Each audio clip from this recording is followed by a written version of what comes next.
Go to the December 18th meeting of the Bradley Beach Land Use Board. Could you please rise for the pledge of allegiance? Allegiance to the flag of the United States of America and to the republic for which it stands, one nation, under God, indivisible, with liberty and justice for all.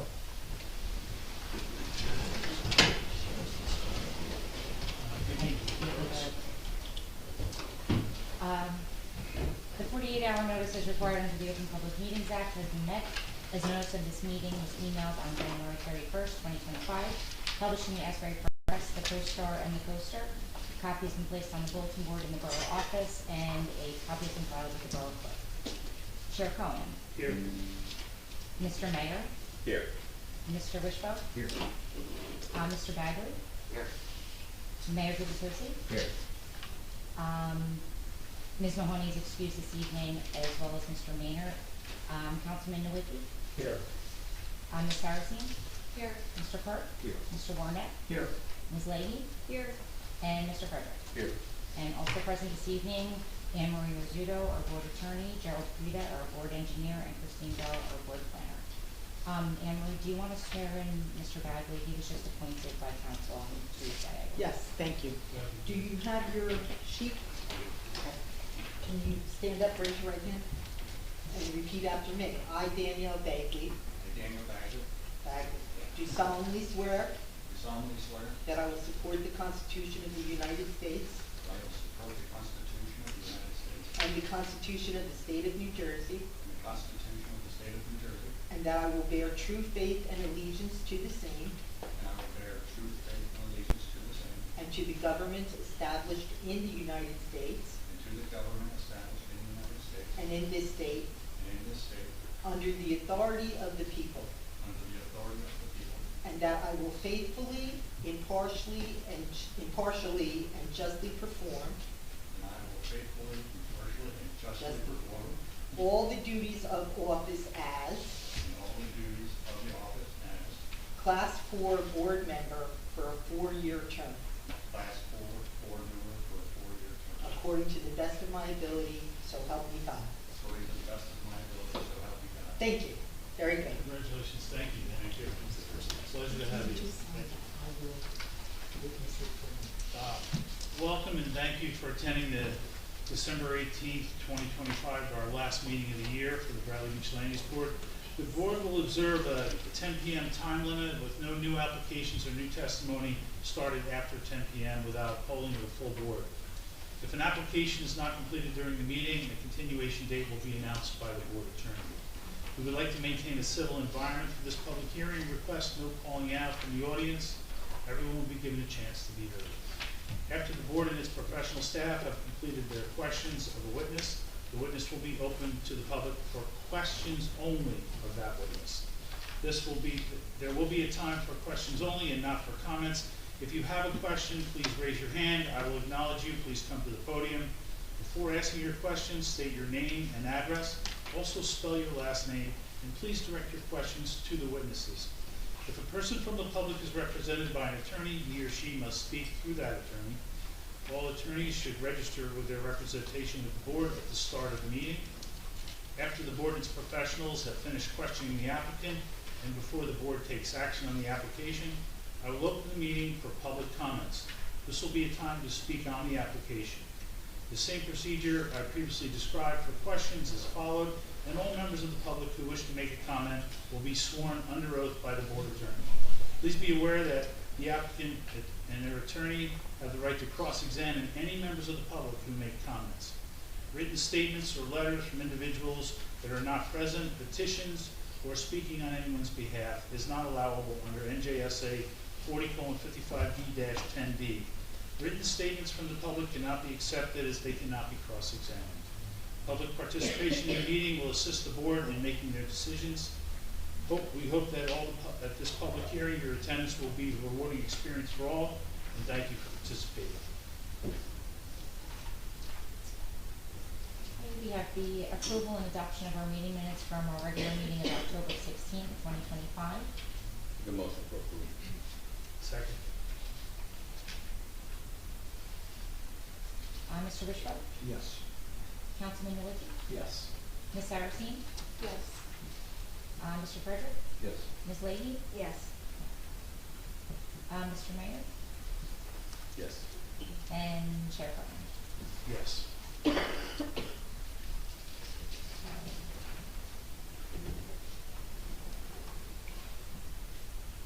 We did have a resolution scheduled.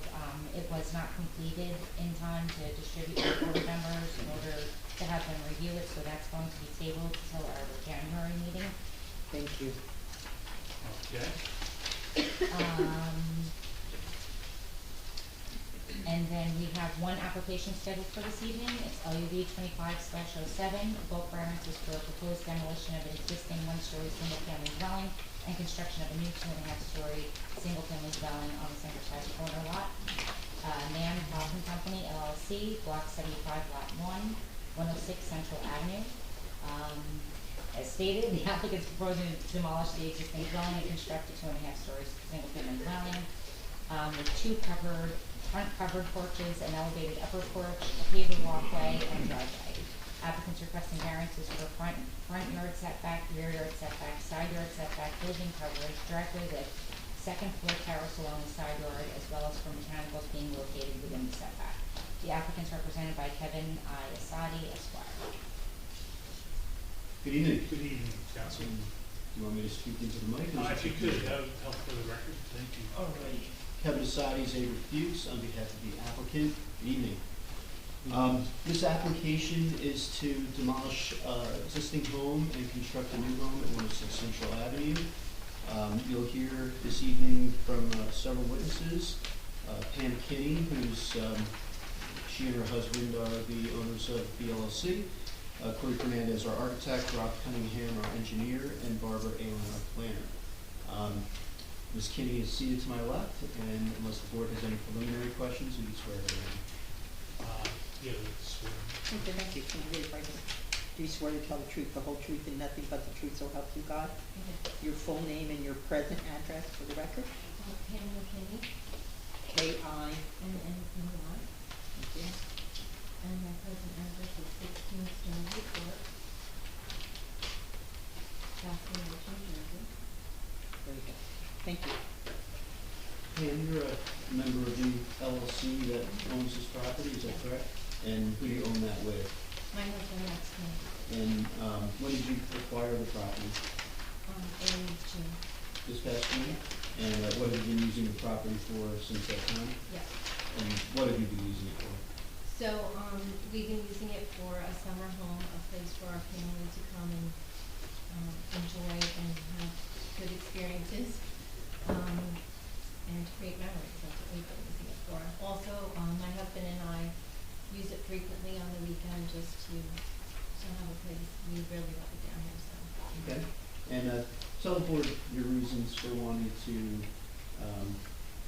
complete this project. Okay, so, when we bought the home, when we first saw 106 Central, we met, it was on the market for a day, and we had been looking for 6 years with my very patient cousin realtor.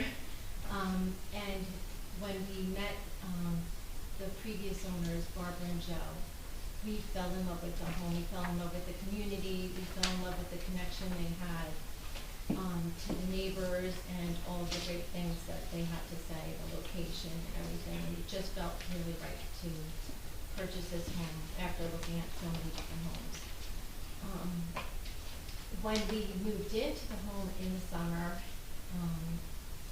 it was very tight. So we chose community, chose location, oversized, knowing it was a little small, but figuring we could just kind of all squeeze in there and just enjoy it. But my daughter lives with us, and she has 2 children that I'm helping her raise. I'm a retired teacher for 25 years, and I'm helping her raise our two grandchildren. And having them down there along with my son was really tight, especially with the sleeping quarters. So my daughter and her 2 children had to sleep in one room, and that was really tricky with the baby being 15 months. So it was uncomfortable. So we decided that we thought different ways to maybe take down a wall and, or maybe just remodel, but it was, very tricky. So we spoke with an architect and decided that, and a designer, and decided that we would try to come up with a house that would be a beautiful home for that spot, that would also be functional and accommodate our kids. And, you know, if my mom comes down, we wanna also have a space for my mom, who will read, so that's really what prompted the project. So I was very happy with the home, but it just became a little, it became uncomfortable with the family down there. When my husband and I are down there, it's great, but we do have a family we're really close with, and I'm very close with my grandchildren. They live in our home, so we wanted to have a space for them, and we wanna make memories there with them, so that's why we decided. Do you have anything else you wanna share with the board, or is that all? Our only goal was to just create a functional space for our children, and Okay, thank you. How many bedrooms is the existing house? the existing house is 3 bedrooms, Yeah, how many bathrooms? 2. Two. Any other board members have questions? The one bedroom, if I might say, can only fit a twin bed. It can't fit furniture or anything in there, so the one bedroom can fit twin bed, and that's where my son would stay. And then, the other bedroom has a full bed in there and a crib.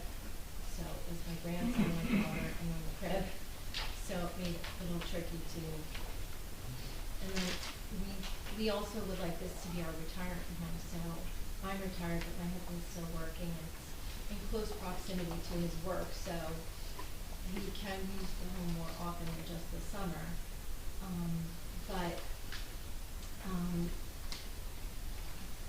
eventually, if we do want to retire, this would be our single home. Once our grandchildren get a little bigger and they're out of our school system there. Any questions of our professionals? Just real quick, if you can. The existing home, does it have a full basement? I guess so, yeah. That's basement. Yeah, How about attic? The attic?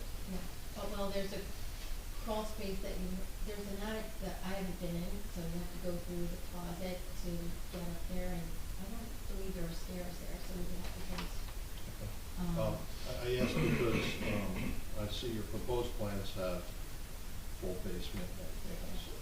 And we're concerned that with sump pumps and water, high groundwater, it's sometimes a big issue for us. So we'd ask if you can consider through the course of this, if you can maybe try to do this without a sump pump. I don't know if that's possible, but I'll talk to your architect and your engineer on that. But it is a big issue in town, and I wanted to bring that forward.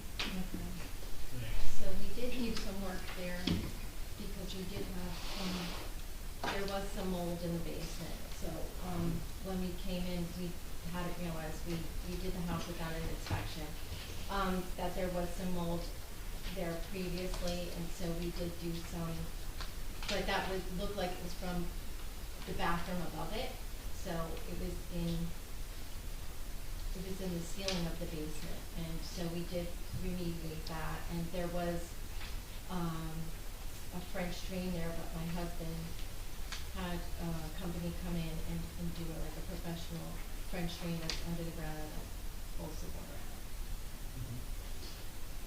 Okay, thank you. Any questions from the board? Seeing none, I'll open up to the public for questions. If anyone has questions of this witness, please step forward and state your name. I have a question. Oh, yeah, please step forward and state your name and address. My Sure. name is Yeah. Cynthia Ranieri, 211 Second Avenue, Bradley Beach. You said you didn't. I'm sorry, you have to I'm spell your sorry. last name, I'm sorry, please. I'm sorry. Raniveri. What's your first name? Thank you. Go ahead. You said you didn't have an inspection, but I did talk to the previous homeowners, because I was neighbors with them since 2003, and according to them, there was an inspection before they purchased the house. So No inspection. That's our realtor, there was no inspection. I'm sorry, we can't hear from the Yeah. public. Okay, I was. Yeah. Just this witness. Okay, so you're saying you didn't have an inspection? No, we had a walkthrough, Mhm. which is like, you get to walk through like the day, you know, the day you close, you walked through. So But we didn't- maybe the previous homeowners misunderstood that they thought it was an inspection? I, You don't know? I don't, Okay. I don't Okay, imagine that they would. That was my think- question, but she said that yesterday. Yeah. Okay. Okay. So there was no written report from the No, inspector, there was is no I think what inspection. she's asking. Okay, great. Anyone else from the audience? My name is Barbara Magliozzi. I am the spouse of the owner of 104 Central. Your Okay. exact address, Barbara? I actually, 1776 Coral Way North in Vero Beach, Florida. Okay. But, I need your last which- name spelled, please. Magliozzi, Magliozzi. And we own 104 Central, which is the attached property. Were you made aware prior to this of any water history in the basement of that home? Was it in the subject disclosure? I don't believe so, no. Didn't have a copy of the subject disclosure? I don't have a copy of one, but there was no water in the basement, there was mold. The history of the water, did not disclose any history of a water issue in the basement then? It looked like it was from the bathroom above it. Okay, so in the disclosure, you were trying to state there was no disclosure of any water in that basement prior. No. As being an owner, I can testify that that I'm basement has sorry, been ma'am, flooded. you're Yeah, not, you can't you're not participate. allowed to Okay. make Just statements. Okay, so you weren't Just made aware questions that only. there Okay, was she answered flooding. that twice now, so, Okay. thank you. That's all I No, know. we weren't aware. Thank you. Anyone else? Seeing none, I'll close the public portion for this witness, and your next witness, Council. Corey Fernandez? Before I come up, can everything be presented digitally, is that a hard copy, sir? I'm sorry, what? Can everything be presented digitally, or should I go have the hard copy? Was it provided in advance, or do you have a thumb drive? I do have thumb drive, yes, but I think. What is it Can that you- we're talking can you about? come I up think he's asking if he can display Yes, the plans yes. Yeah, on the But screen. is it something that you've already sent to me? Yeah. Okay, yeah. then I can just, And we can, I just have to go put in my password, because for whatever reason it closes. And we should be able to bring it up. So you have to speak into, Be out here because speak into. we don't have a mouse, but Hold on, please. In the meantime, Mr. Sadi, we can go over his qualifications, so. Very good. Keep going. Do you want me to swear him in first? Yes, please. Can you raise your right hand? You swear to tell the truth, the whole truth, and nothing but the truth, so help you God? Your full name, please? Corey Fernandez, You are the architect, yes, and you did the architect plans, correct? correct. C-O-R-E-Y? C-O-R-Y. Yep. I'll do my name. I just don't remember. Thank you, sir. Very nice. Give the board your credentials, Mr. Jimenez. Sure. Licensed architect here in New Jersey, licensed in good standing, also licensed in New York, South Carolina. I am the owner and lead architect of the company Total Architecture LLC, which also has a certificate to practice in New Jersey. And we're trained and licensed here in New Jersey as well, New York NJIT College. I have appeared before multiple boards throughout New Jersey, never this board. Perfect. Thank you very much. We'll accept those credentials. Thank you. So if you'd like to begin, Council? Sure, Corey, why don't you take the board through your design and, we'll see what we can do. Sure. Been working with the applicant, Pam and Rex Kinney, to design a home that they hope to be their current summer home and future retirement home. I've known the family from previous endeavors, we had a history before this project as well. So we'll go over high level, just data about the house, and we'll go through the floor plan. So we're proposing a 2.5 stories home. The habitable floor areas, the first floor, we're proposing 1,446 square feet. The second floor, 1,701 square feet. And a finished attic at 697 square feet. Just to note that 697 is less than half of the second floor below, 1701. So the total square footage, including the attic, 3,844 square feet. Right now, we're proposing a basement height of 8 feet. Seems to be a lot of contention on an issue, but we'll go through some of those. The first floor height, we're proposing to be 9-foot ceilings. Second floor height, 8-foot ceilings.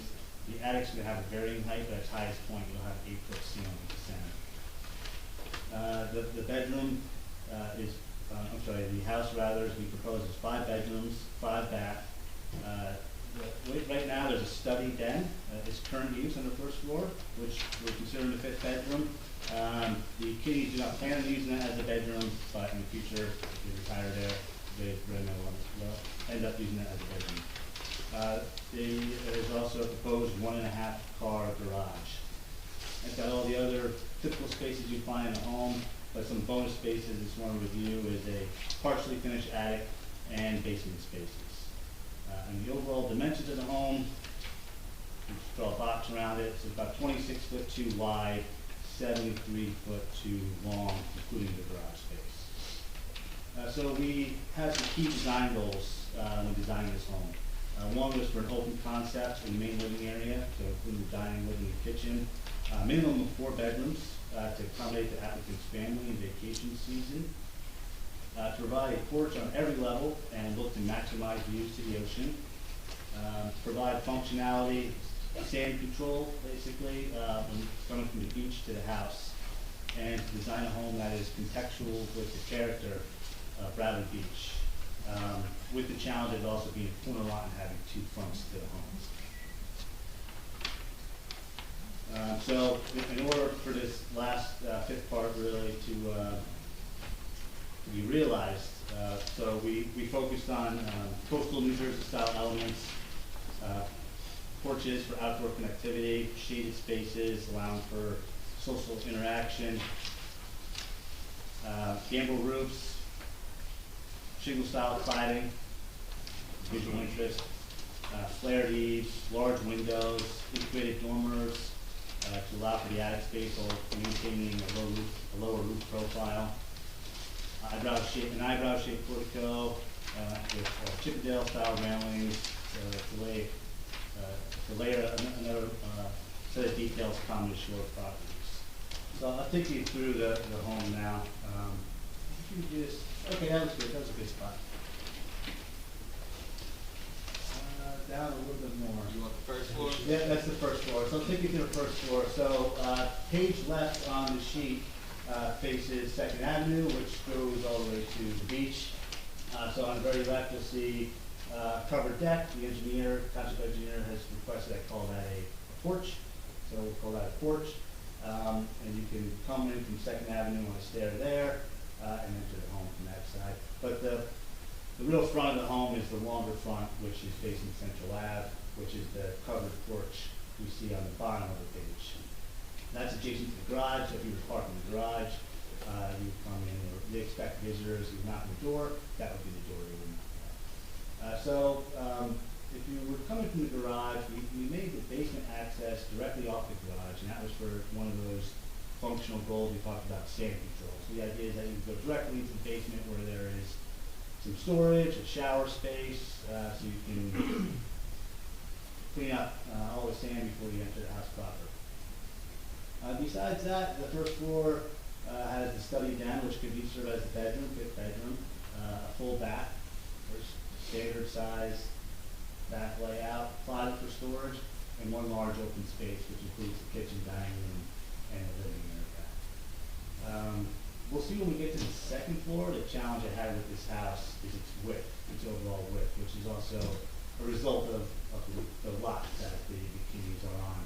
So if we could scroll up to the 2nd floor, please. Yellow man over here. Okay. Hold on. Just for the record, the initial testimony was on A 101. Sure. Just say the sheet you're talking about. Yeah, A101, yep, and all of these drawings have been submitted previously. So the 2nd floor, you come up the stair there that connects the basement, 2nd floor, and the attic space. The proposed master bedroom is directly to the left. There is a private terrace or balcony that is facing the ocean. The idea is that can have an ocean view from the terrace.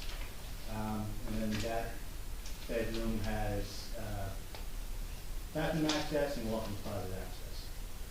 There is a laundry space on the second floor, a shared bathroom which will serve 3 other bedrooms, and an outdoor lounge space which is adjacent to the outdoor, or the upper porch, rather. So just to highlight the challenge here, it's a narrow hallway that goes, it's a 3-foot wide hallway, and the bedrooms are 10 foot 8. So the idea was to minimize that exacerbation of the setback on Central Avenue, keep the house as narrow as possible, but still function enough to have what's pretty standard, which would be like a double-loaded corridor, a hallway with a bedroom on either side.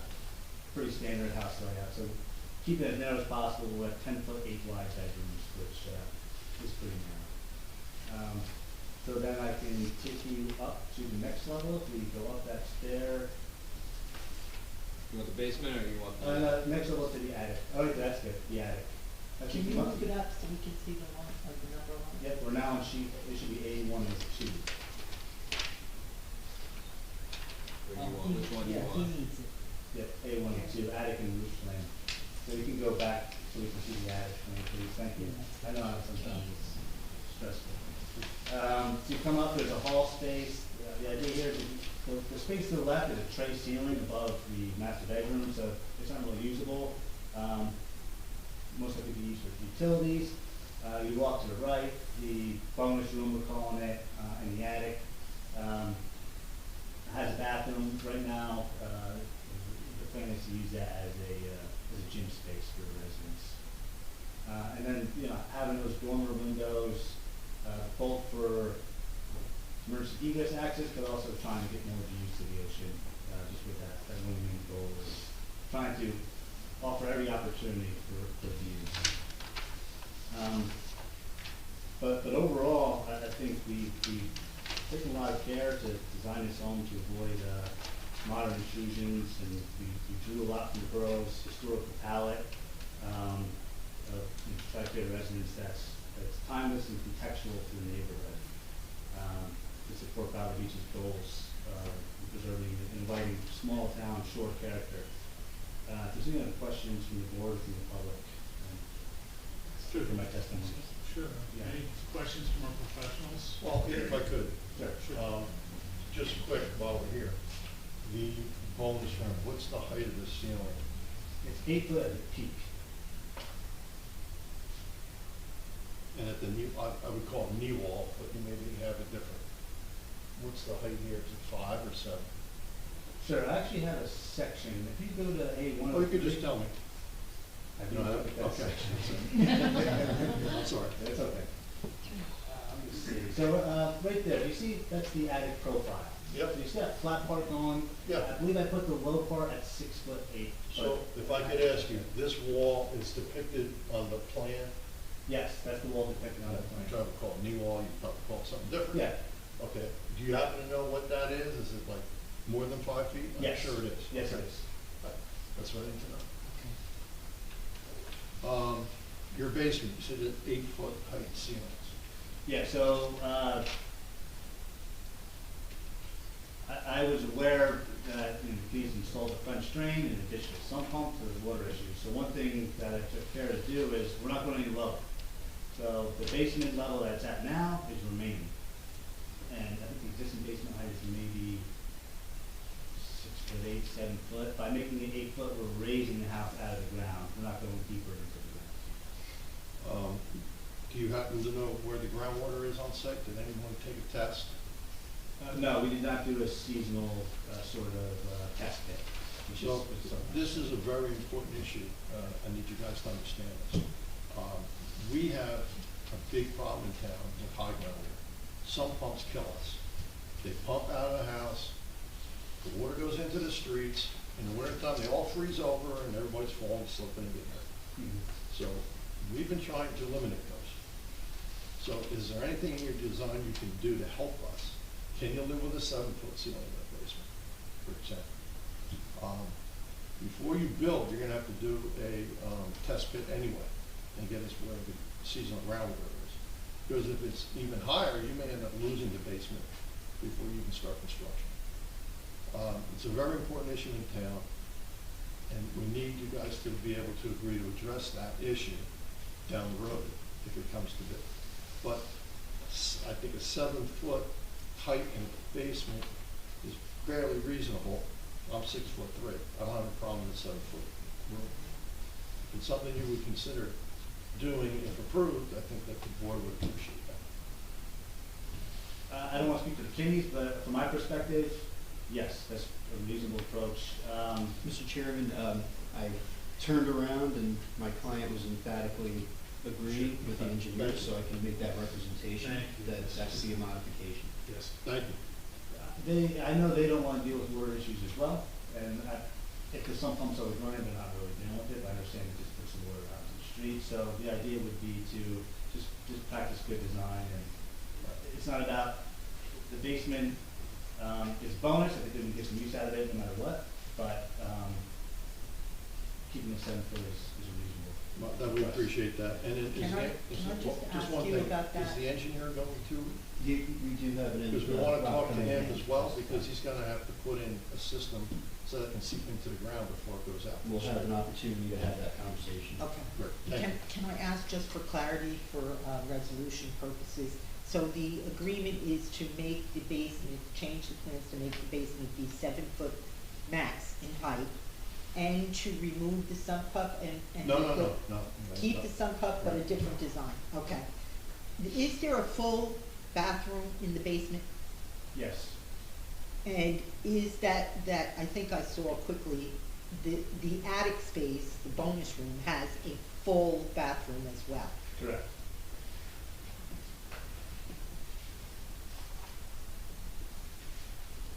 And the last thing is, Jerry, maybe you're gonna address this with the engineer, but I heard Jerry say, or a board engineer say, there need to be test pits, and is that something that should be done before the board proceeds, or it can be done as a condition of approval? No, it can be done during construction. Okay, and if they have to lose something or do something additional, that's fine, but it's not gonna create additional variances?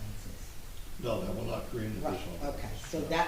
so that if there needs to be something in the future to be addressed engineering-wise with respect to test pit, which there is, we're gonna put that in as a condition of, not compliance, but condition during construction, right? Right, Okay. and that's gonna have to be designed by their engineer and submitted to us to review. Yep, okay. So Jerry, after you do the water test and you find that the level of the water is, say, at 3 feet, and now you have to bring the basement up, say, 3 or 4 feet, which doesn't really make it a basement. You can't push the house higher because then you create a variance. So there would have to be some change in the plans of the house, because now I no longer have that. Right, see, what would happen is, there's 2 options.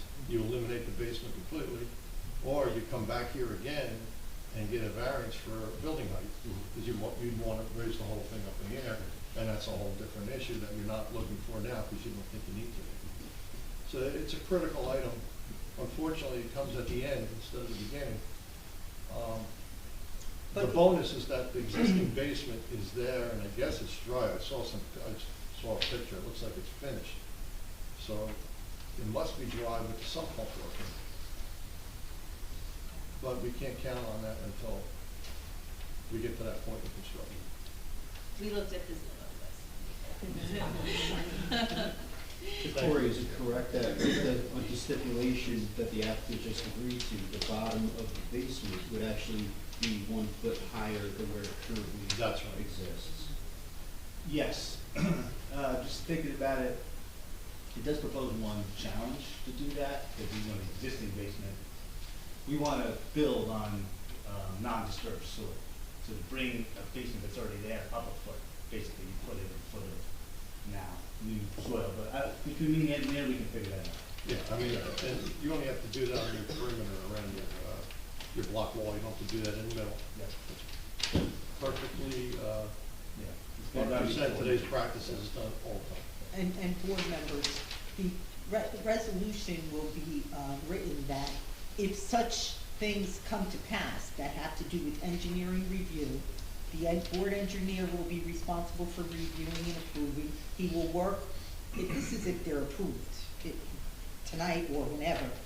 He will work with their construction engineer, and no new variances will be created.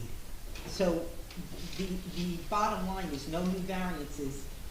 But if there is a new variance and they want to stop construction and come back to the board and seek a variance, they could do that. Whether or not it would be granted, a height variance though would be an issue, so. We're already. We don't have to yeah, talk we're- about it. Yeah, we're there, yeah. You So guys will work it out. It's either a basement or a crawl space, and we're not going up anymore. Okay. Okay, very good, thank you. Can I ask you to go back to the second floor layout? So I understand that private terrace in the back, it's on the second floor, that faces, that's in the backyard. Correct. Facing east. You know that's not allowed. I've learned that since we've submitted to board engineer. Okay, that's it. Right, so that's gotta, they have to give us a plan on what they're gonna do with that, because in the definitions of the borough, that would be an upper porch. Upper porch is only allowed in front yards and over top of a lower porch. So that is neither one. And I know it's just a terminology, but that's how the ordinances are written down. Right, we kind of glossed over that, just want to make sure you're clear that that has to go. Mr. Chair, Mr. Mayor, after we received the engineer's review memo, I had an opportunity to discuss that issue with everybody on the applicant team, and it was decided that if the board wished for that to be eliminated, it would be eliminated. Consider eliminating, and you let us know what you're going to do in this place. How you going to handle it? Well, that is proposed over the garage, so it wouldn't change the footprint by taking that away. So the plan is to increase the size of the bedroom to take up the space that it balance. How does that impact the garage now as far as square footage? Makes it bigger also? Doesn't change it, so it's a smaller, the garage footprint is this size, and it's a little bit smaller over, so it would just take up the full footprint of the I'm not garage. sure I understand what a car and a half garage with garages. I never heard of a half a car. So minimum size for a garage is gonna be typically 12 feet. Sometimes they're smaller, so this is a 14.5-foot garage, so it gives you some availability for storage on our side when you park there. It's going to open up, it's all about opening a can of worms about only giving us one parking spot. That can come back, come up with the engineer, I guess, and plan. Yes. Well, that'll come up with the engineering. Yeah. So that something has to be addressed too. So, go. I just had a question with you. No, I didn't want to interrupt you. I just want to make sure, are we eliminating that terrace? Or you're saying if the board wants it? I don't. We get the strong impression that the board wants that eliminated, so without belaboring that part of this, we're going to eliminate it. Okay. And the testimony from our architect was that the adjacent room would be enlarged to cover that area. That's a master bedroom, thank you. And if I could just say for the record, it's a nice design, it's beautiful. But, we're not on lots that are half acres in town, where you're not imposing on your neighbors.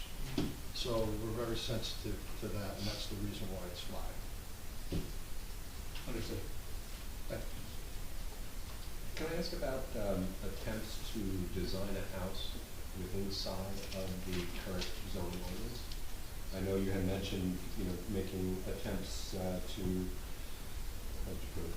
having the open concept and having the ocean views. But I'm curious as to the attempts, because there are 11 variances, to minimize the amount of requests from the board. Yes. As you know, the existing home is not conforming. Because there's a couple challenges to that lot. One, it's wedge shaped. It's undersized for the district, and it's a corner lot, which has more requirements. I don't think there's any house that anybody would build ever that would fit in the requirements of that lot, because it wouldn't make sense to build that type of house.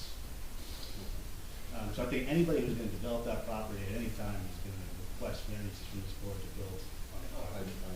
There are certainly things about the property where some relief is required, but, when you have a house that currently has, building coverage of 35%, and then you increase that by 25% to over 45%, that's a huge increase. That increases the volume of the house tremendously. So each of the 10% of the 4,700 square feet is another almost 500 square feet on each floor, and then less than 50% on top. So you're talking close to 1,000 square feet of volume because of the variance that's being requested.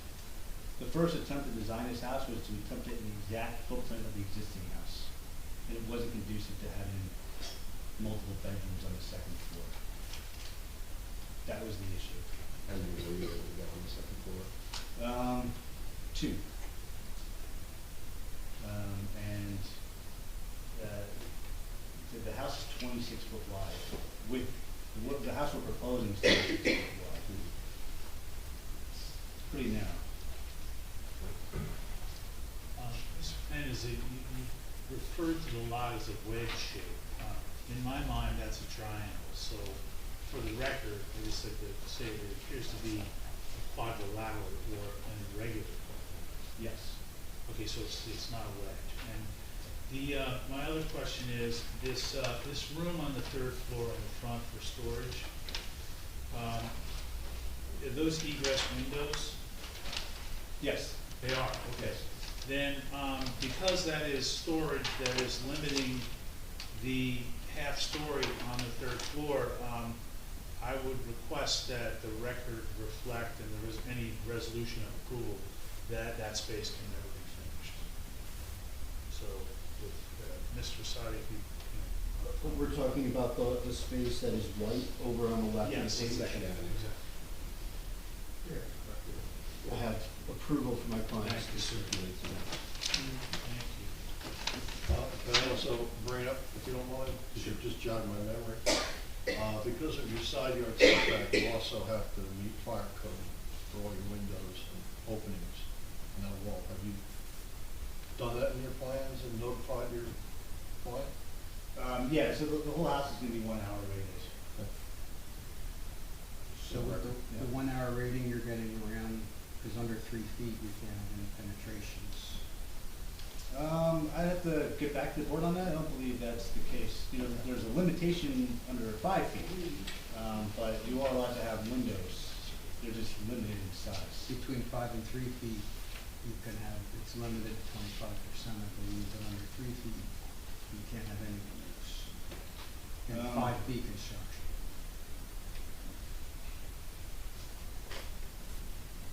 If we can make that part of resolution compliance, that will follow up on that. This is fire rating for windows? What's the For the east side of all Is that for the whole building? No, only on the east side. Okay. Because of the setback requirement. Okay. Yeah, but going under 3 feet, it sounds like you can't have any penetrations. You could double check the code. Yeah, I'm going to double check that and I'll follow up with it. I'm sorry, did we just say east side or is it west side? East side. East side. On the, you're gonna remark the front porch, the upper porches, so that would avoid one variance, I believe. Is that correct, sir? I didn't hear. The upper porch on Second Avenue, if it's branded properly as an upper porch, it would not require a variance. If they take it and you close it and make it part of the bedroom, that variance goes away. You're I'm talking talking about, about the one on Second the Avenue, front one, second avenue. the upper porch on Second Avenue. I believe he's referring to the comment in your letter, Mr. Frida. Oh, we have, About okay. labels. So that'll be rebranded as an upper porch? Yes. Okay. I don't think you would call that variance. No. We had a setback variance, I think, is that? There is a setback variance. I'm sorry, yeah, for the front yard. For the porch. That'll remain. no, This there's, is shorter. no, there's a porch on the Second Avenue side. Yeah, you have a note, you have a Second note, Avenue. yeah, you have a note in your letter, I just wanna make sure that Mr. Fernandez was gonna, remark that as the. Yes. Well, and we'll make sure that happens through resolution compliance and everything else. Sure, your bullet point L clears that all up. Yeah. Yeah. Would you, Go ahead, Kristen. just looking at the plans, would you be able to reduce the width of the garage at all to meet or better meet that, step back requirement? Since it is the 1.5 car garage currently.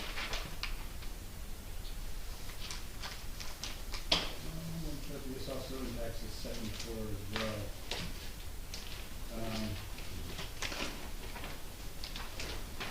Yeah, that's changing the second floor as well. I'd have to speak over with the things, because it's more than just a small garage, it's also a smaller bedroom on the second floor. So you are changing the private terrace to indoor bedroom space So now? it would change the proportion of the space. Yeah. How many feet would that, come in, about 2 feet? Max, yeah, I think 2 feet, so if it's 14'6" now, 12'6". So that would go from being 2.53 to 4.53, where 5 is required. So you'd still need a variance, but it would be improving the condition.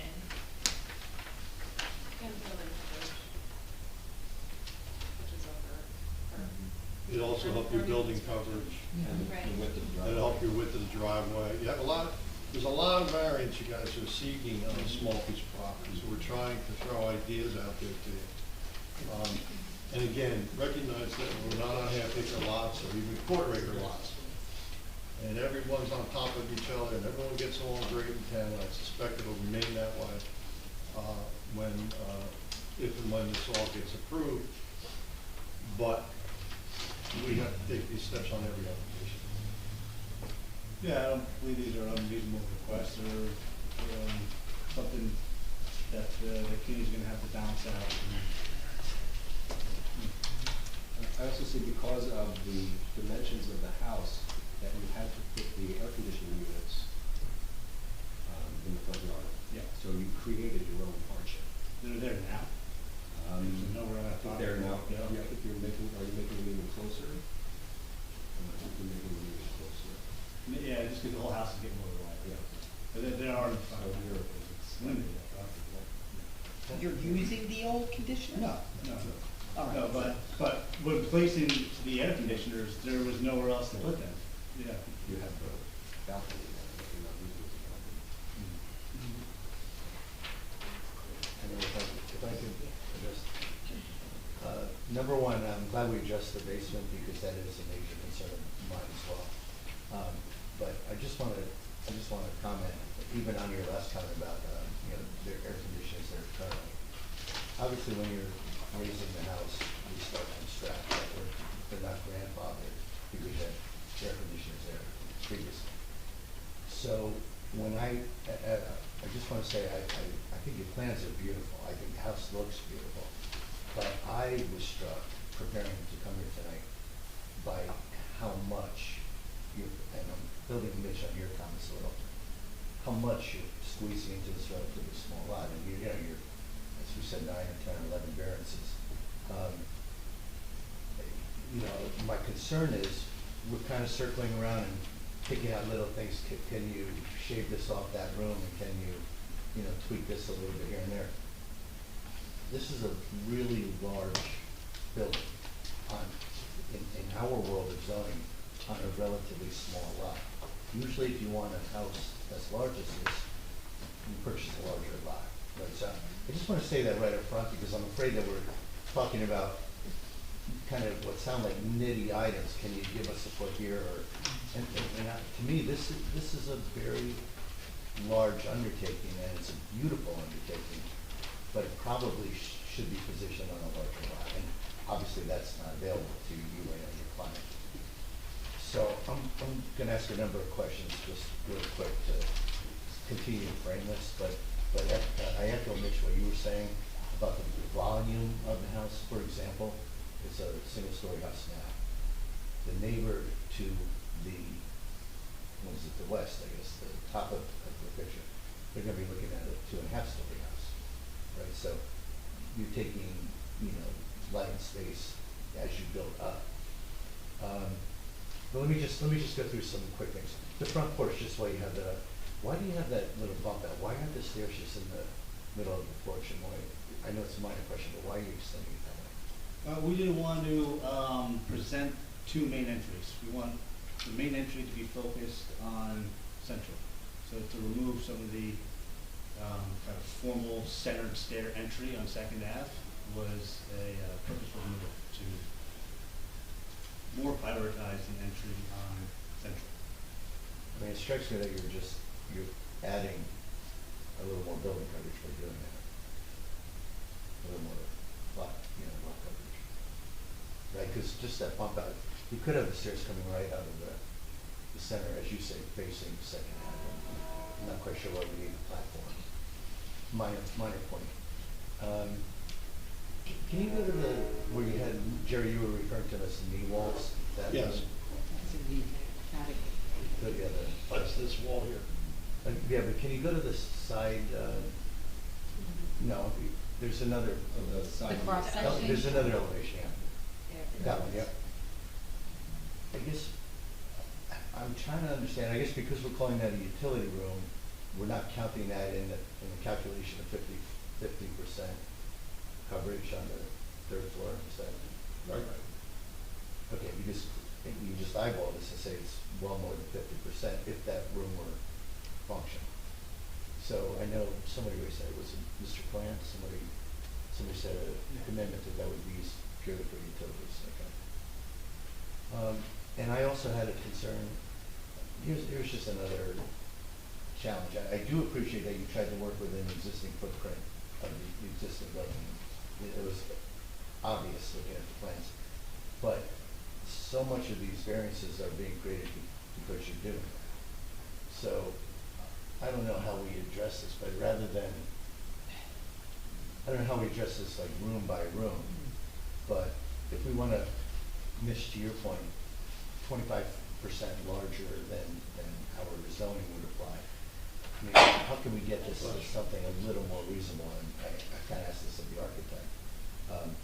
And I'm not going to define reasonable, but taking off, 1.5% probably isn't reasonable. If we would, in a perfect world, want 35% building coverage, I mean, is there a way to get this closer to 40% instead of 45? So I know I'm asking a big question, but I just want to better understand, before we beat you to death with 1,000 paper cuts or something, can we just talk at a higher level? Can we shrink this thing by almost 10%? I don't think we're at the point where we can shrink anything and maintain the Kitty's goals for the house. So they have to be intimately involved in this conversation, meaning that as soon as, I think I'm at a point now where there's no fluff in the design in terms of, we have a trophy room we can take out or something, there's no fluff in the design. It's a pretty standard type of house that I think any modern family would be moving into. Understood if the lot is the challenge. So any reduction is going to have to be sort of a design process I work out with the kids, because it's ultimately going to trade off into something. Some functionality is going to have to be lost to reduce this house. That leads to my question. You mentioned the design goals. Did the design goals take in the ordinances of the Borough of Beverly Beach? I start with the ordinances. Before I put a pen to paper, So- we understood that, and we went down there, that this, like I said before, this lot is undevelopable without a variance. So your testimony is that no house can be built on here without variance? I take that back. The types of houses that people are looking for today and are building today, generally, would be very, very difficult to place on this property without any variance. Even at 2.5 stories with over 1,600 square feet of footprint, you can't build a house that's, we have, you're not familiar with it. We come in here, we have 20-foot wide houses, and people build houses on them. And some of them build them with no variances, because our ordinances are very liberal, Mr. Fernandez. So, and I also want to point out that sitting up here at the board and seeing this 45% building coverage, you're probably familiar in many towns in your area with floor area ratio, Yes. Okay, we don't have that protection here. What we have for protection is building coverage. And I, for one, will not vote for anything that's not meeting the building coverage for a lot that is totally clear. You're proposing in the plans, everything's gonna be demolished, you have a clean lot. So there's absolutely no reason that you can't design a house to fit in it. And I realize, I mean, you know, they may have different design goals, but we have ordinance protection goals. So I just wanna make sure you understand.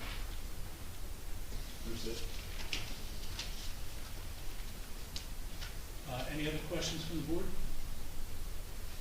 Well, maybe just for the, I just want to have one more comment following up on that. Just for the record, I love welcoming beautiful new homes to the borough and enhancing our inventory of you know, properties. But, you know, so much of, as I look at this, I'm concerned about the neighbors. I'm concerned about how setbacks look compared, you know, are they too close to someone's property that we need fire, you know, protection from openings and so forth. The average setback, you know, calculation I saw was 17 feet, and I don't know where we are, I forget, but all these little some small, some very large variances, to me, it all impacts the neighbors, the surrounding properties. You know, what does this do to the neighbors? And we do have an obligation to keep an eye out for the neighbors' interests. So that's part, we're not doing this to try to create a problem for the applicants. We're concerned about overbuilding in a relatively small area. My impression, if I may, my impression of how this proposal relates to impact to the neighbors, I mean, the impact to the neighbors is going to be a conforming 5-foot setback. That impacts the neighbors, but that's conforming. Our height conforms. The only thing that doesn't conform is the maximum building coverage, as you point out. The other variances we're asking for, 2 off-street parking, although we can get 2, but just not per your ordinance. However, any design on this property will not be able to meet the 2 because of the width of the property. You're not proposing conforming 5-foot setbacks. No, I know, we're not, but if we were, it would still impact the neighbors almost as much. We're I think, deficient by Half. 2 feet. Yeah. You know, so Yes. deficient by 2 feet. Well, isn't the rear setback, which is the east side, 25? Yes. 25 feet, it's not 5. 25 feet on that side. On the east side. Rear setback. Yes, I mean, The rear I think side. we have 2 25-foot setbacks on this lot, if I'm not mistaken. No, it's Not just one. 15 and 25. Point being, whatever is built here that conforms with your height is going to impact the neighbors naturally. And you see it all the time. Conforming structures come in, it impacts the neighbors, whether it's a variance or conforming. So the question is, if we're hung up on the building coverage issue, does that impact the neighbors any more so than a conforming project might? Well, I think the issue here is the number of variances, right? The intensity of relief you're asking for, because you're not just asking for a building coverage variance. There's 11 variances in total. So while, you know, I think you're saying that, yes, of course, a 2.5-story house may have more impact on the neighbors than a 1.5-story house, but it's the 2.5-story house seeking all of the variances associated with the 1.5-story house that I think the board is taking issue with. Because you mentioned that the house is 73 feet wide. So if you took out a chunk which was 22 feet wide and 22 feet long, you have, and you took that over, you have a 20-foot less wide house. So I think it makes a big difference to the neighbors looking at a 50-foot wide wall, which could be conforming, versus a 70 wall, which is not conforming. I think one thing to point out as well is this is a clean slate, to your point. So typically when people come in looking for relief for a brand new house, they try to adjust for some of their either previously existing nonconformities or, make their home and their property more conforming, that's an opportunity to improve the status. Whereas this actually appears to be quite a few changes the other way. So not only are you building a new property, but you're also now creating more. So I think that's where we're coming in. This is a 4,600 square foot lot and 4,700. So the home should reflect the size of the lot, and that's the reality of Pebble Beach. Well, I mean, to that end, the existing home is half the size and has almost every single one of those same variances already existing. The house is what, 600 square feet, doesn't meet the side setback, doesn't meet the building coverage, doesn't meet the impervious coverage. Right, but that is existing on the lot. Well, there's a reason they built it that way when they built it. In 1901, when did they build the original house? That's your bit. Also, you don't know if the properties were subdivided, divided next to it, there could have been more room. But we did reduce one variance, there's existing impervious coverage variance that we no longer need to reduce. We reduced the overall amount of coverage on the property. But the impacts of the existing house are much less. I mean, how tall is the existing house? 1.5 stories. No, it's 1.5 stories, how high? That's gonna put you about 15, 16 feet probably. But not 34.8? Yes. Okay, so the air and light impacts are much greater. With this property on a 72-foot run, as you testified, so that is very impactful to residential homes. Yeah, what struck me, because I went by there, and the houses on either side, on Second and Central, it's very close to them. Yeah. There's very little space between those houses now. And as I see them, I think both of those houses are single-story houses. So now you're gonna have this 2.5-story house rising above these single-family homes. And, to me, one of the biggest concerns with variance here is you're going from a required rear yard setback of 25 feet to a rear yard setback of 2.5 feet. I mean, that's putting this big house very close. That's not what your zoning officer flagged. I'm looking at the denial, so I just want to make sure we're all on the same page, because I'm finding myself a little confused. The denial says front yard setback on Second Ave requires a 25-foot setback. Proposed is 24 feet, 11.2 inches. The Central Ave front yard setback requires a 15-foot setback. Proposed is 14 feet, 5.3 inches. The plan is a Central Ave setback at 25 feet and the Second Ave setback at 15 feet. The east side of the structure requires a 5-foot setback. Proposed is 2.3, or I'm sorry, 2 feet, 3 inches. So what I think your impression is that a 25-foot setback is required. It's only a 5-foot setback. No, there's something missing there, because there's a rear yard setback. The rear yard setback is to your south of your property, and that is 25 feet for a principal structure. It's 5 feet for an accessory structure. Okay. So if the garage was detached, it would be accessory, it could be 5 feet.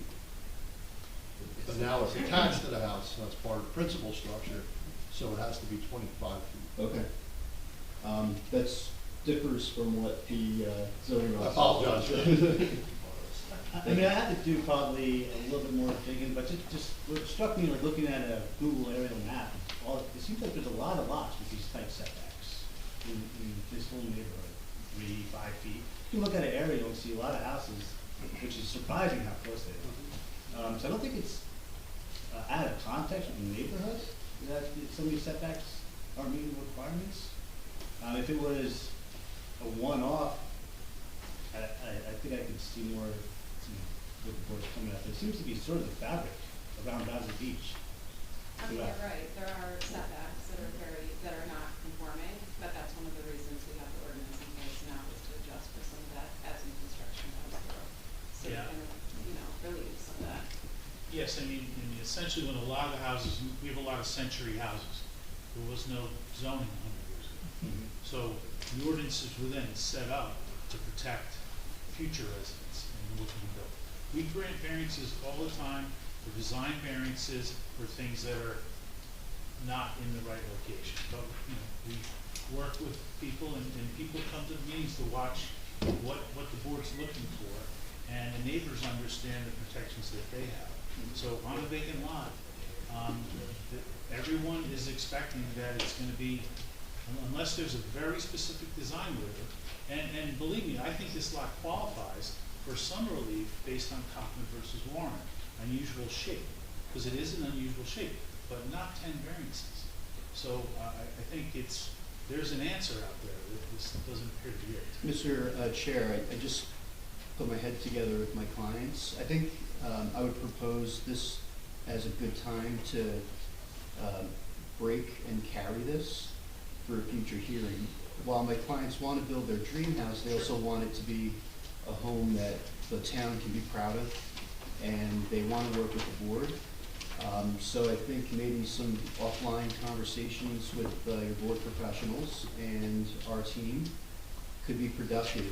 And if we submit a modified plan that would truncate some of the relief that we're requesting, I think it sounds like the board would welcome that. So we'd like that opportunity. Thank you, Mr. Snyder, but, based on that thought, would it be okay if I opened it up to the public for questions to Mr. Fernandez at this point? That might be And then very we can- helpful. Then we can follow your direction. Sure.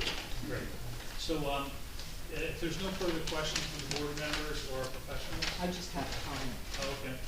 So to your point, I was thinking the same thing, but we'd like to give the public the opportunity to cross-examine the witness. This way we hear maybe what some other things are. But for you board members, obviously we do have concerns, and we do have concerns, legitimate concerns, and there are variances. But what the attorney is suggesting is much preferable than having 15 or 20 changes to plans on the fly here that then get misinterpreted later or whatever might happen. And I think the offer that you're gonna work more closely with our board professionals who are intimately familiar with Bradley Beach and the board. But certainly we do have to have an awareness of the balance between what we need from the applicant and what we can do about variance relief versus, well, you can make it shorter, but they already meet the height. We have to be careful with that as well, and members of the public should understand.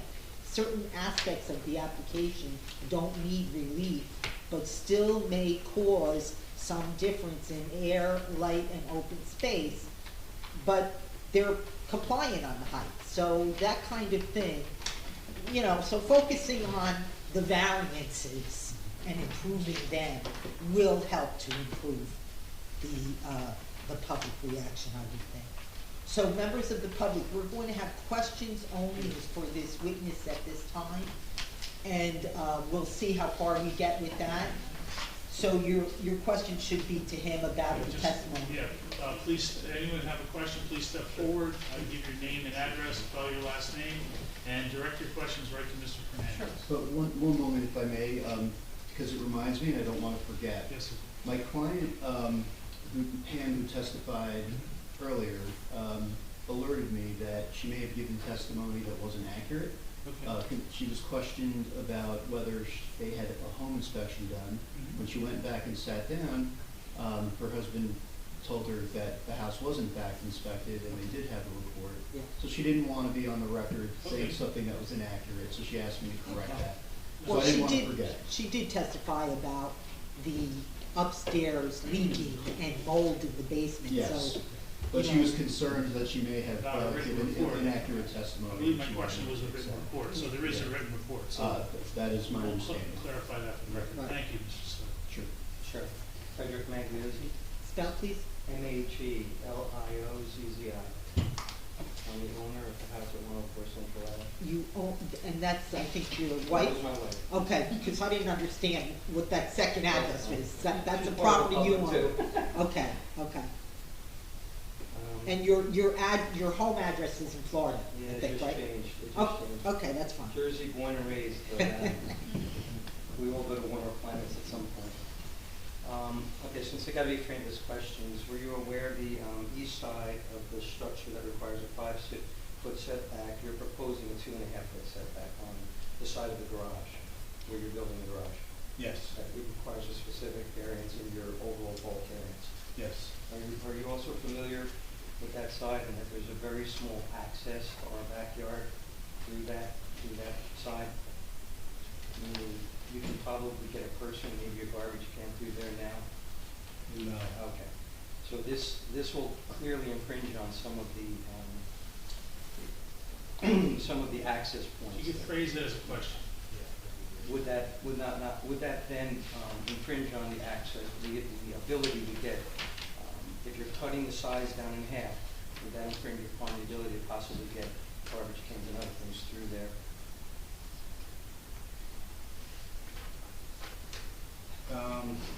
Isn't it the same with the existing? Yeah, so just to the end, there's an existing carport here, so the existing carport's 2.2 feet, and we match the same footprint with the garage. So basically, the carport became the garage. Yeah. So But you're not- Mr. Fernandez, you're not building anything on his property? Correct. Okay. No, Correct. but what I'm saying is they're saying they're gonna cut it down by, the setback should be 5.5 for the zoning laws, right? 5 feet. 5 feet, I'm sorry, 5 feet. He's proposing 2.5 feet. For the record, just to add context to the question, and I'm Sure. sorry to interject, but the current setback is also 2 feet 3 inches for a survey. Yes. Yeah, so going back, we mostly took up the exact same footprint of this home, we pushed forward towards central. So you haven't extended beyond the. Not beyond the existing carport. Okay, because that's not the way it looked from what you had shown me. I would have said, can you build a home or design a home by either reducing the garage size, shifting a house towards Second Ave, or take a 73-foot house and reduce the size by 2 feet? I think we're all having that conversation. Yeah, and that's why, where some of my questions lay. And I don't think, and that would not present any, would that present in any way a hardship to redesign it, to do that? Well, we're gonna work closely with the Kinneys to design a home that they still wanna live in Valley Beach that is more favorable to the board's concerns. The other thing I just wanted to address were some questions around, which I think this gentleman brought up around drainage and water. Sir, this is your property right here, correct? This is the subject? No, I'm on this Oh, side. you're See how on this close side. it is? I see. Okay, I thought you were this No, property. right here. That's the line, the property line, that's the carport. Yes, okay. You So- have the same issues, your porch is 1 foot off the property line. Okay, so, we didn't get to the engineer testimony, which will cover drainage and So that has to stormwater do with the management. drainage Well, issues? There's gonna be an engineer testimony. Right, and this is the board engineer, by the way, so he's thoroughly reviewed everything. That's why he came up with those questions. Right, but he's really the architect. I mean, you can ask what you wanna ask, but most likely he's gotta defer to the engineer. Well, this one probably is relevant because it touched on some of the things you guys are already talking about. Did the applicant or representatives have knowledge that the higher density of that home creates higher flood risk to the existing neighborhood, homes in the neighborhood? Generally, that's controlled by impervious coverage on the lot, and we have reduced impervious coverage on the lot. By expanding the coverage, you're reducing the amount of land for that water to go through. So that's measured by impervious coverage, which I believe the board also counts paver patios to that regard. So the overall coverage, if you were to say everything that's not grass on the property, has been reduced as part of our proposal. Photos of the proposed home show no gutters, no leaders. Where is the water flow from heavy rainstorms going to go, given that high density? Or can you not incorporate that into your design? It's a level of detail that typically I would not present when I'm trying to present the idea, the aesthetic of the home. But the engineers can testify as well that all of the drainage for this proposed home will meet the engineering requirements. Okay, let's not talk about testimony that hasn't been given. Yeah. But, sir, That will be addressed Yes. with the engineer. and, So it'll be a and, separate meeting? We're Normally coming he'd back. be coming right up next, but. Oh, right after this? Yeah. Okay. But I think, wait, Well, wait. No, No. typically he would. But they're He's going, next. they're gonna Or the request Alright. to come They're, back. they're going to look at the plans again. Yeah, so these are just questions. I know, we're just all raising But different issues. your concerns, I have the same ones. And also, some detail, some level of detail doesn't come to the board. They go in construction plans later. So, but there's gonna be the gutters and leaders and all that stuff, and Jerry's gonna make sure the stormwater management complies. Yep, I think everyone was raising really good points. Yeah, Mr. Magosi, Mr. Suttis has said that they would have a planner and an engineer testify, but now we're gonna stop the meeting after this questioning, I got it. and they'll resubmit plans. We'll get another date, whether it'll be noticed or not, I'll leave that up to the attorneys. But there will be another opportunity, but this is just really for questions architecturally for Mr. Fernandez, Okay. if anyone has I it. think I got my questions across. Great, Thank you. thank you, sir. Thank you. Yes, sir. Peter Sharp, 301 Second Avenue. Please spell your last name. S-H-A-R-P-E. S-H-A-R-P-E. What's your first? Peter. Thank you. Okay, I understand the format for this meeting is going to be split in two. Does that mean when we reconvene, we'll have another opportunity to ask the architect questions Maybe on the not. revised plan? Maybe not.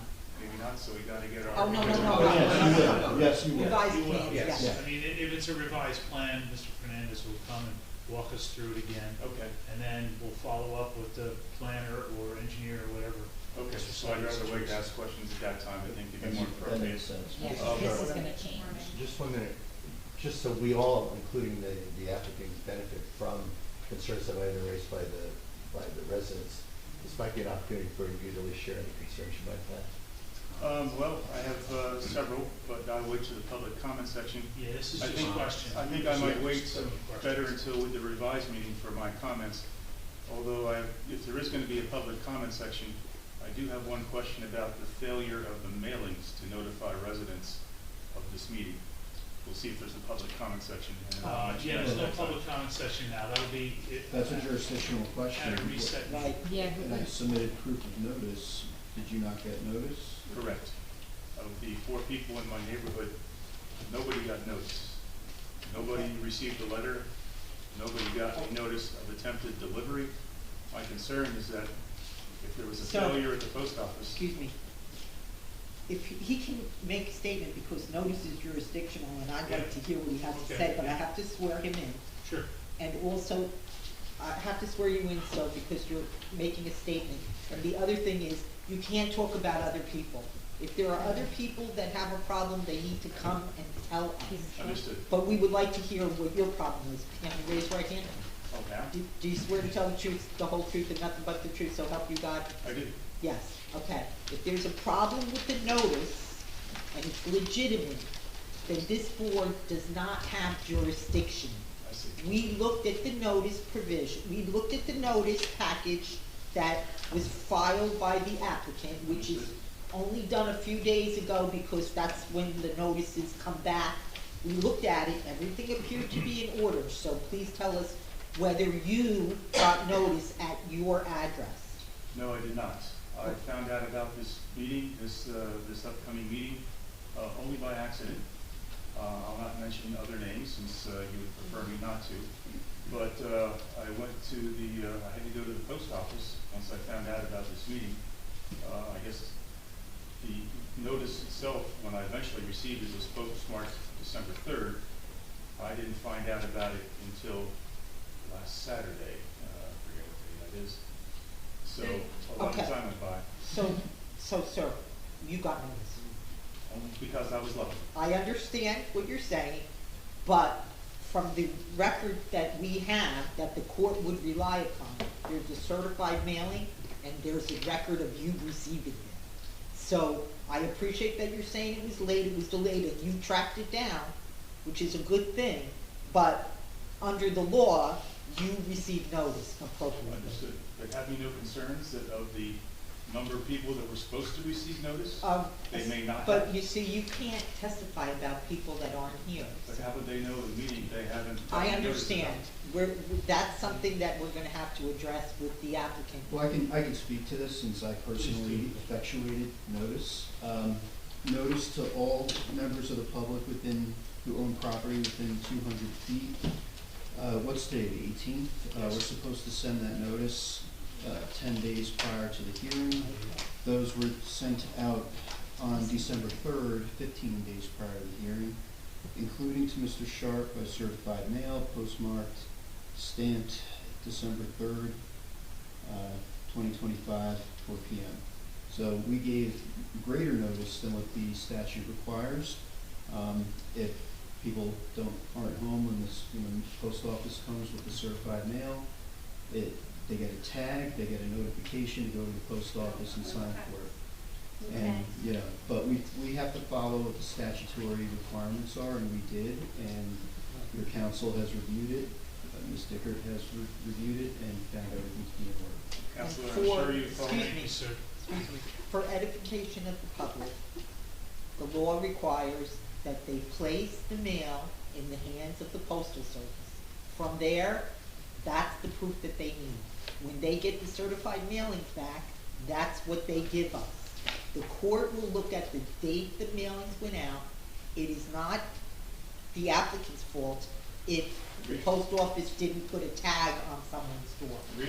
But I really don't want to debate the legalities of this.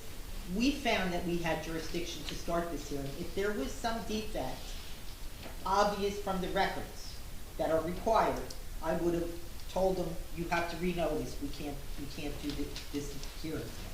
So I appreciate you bringing the attention to us, and maybe there will be others that will have a similar experience. And maybe there was something that went wrong from the post office end of it. I don't know. So we will discuss that. And Mr. Sharp, we're gonna have a little conference about, how to proceed from here. So we may just push it to the next meeting, or it may be renoticed, but we're gonna figure that out right now. Fine. I just want to make sure other members of the public receive due notification. That's my only point. Yes. Sorry, didn't mean to belabor the point. No, but Thank we you. appreciate you. Thank you, sir. I appreciate it. Anyone else from you? Okay, we got, and it's just questions for the architect, would you like to step up? Just questions of the architect relating to the plans, not any engineering. You have to just state your name again. Cynthia Ranieri, R-A-N-I-E-R-I, 211 Second Avenue. Thank you. So, how many 10-foot 8 bedrooms did you say there were in the plan? 3. And are there any bedrooms that size in the current house, 10-foot 8? I can't testify to that. I don't have the exact measurements of the existing bedroom sizes. Okay. But you did say that 10-foot 8 inches are small bedrooms, right? I guess it's a general opinion, but yes.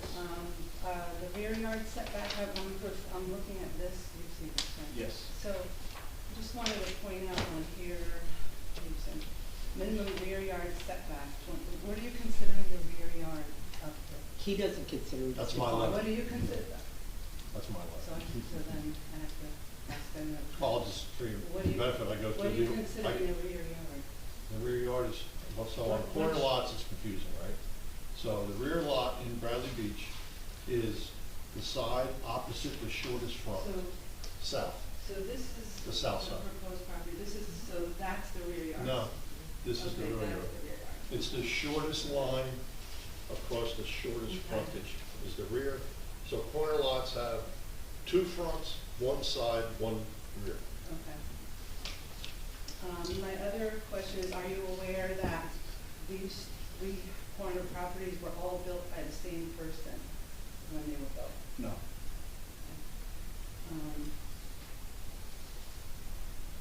Yeah, that question would be more geared towards the planner. Okay. We're not hearing the planner. Okay, that's it for now. Okay. Thanks. Thank you.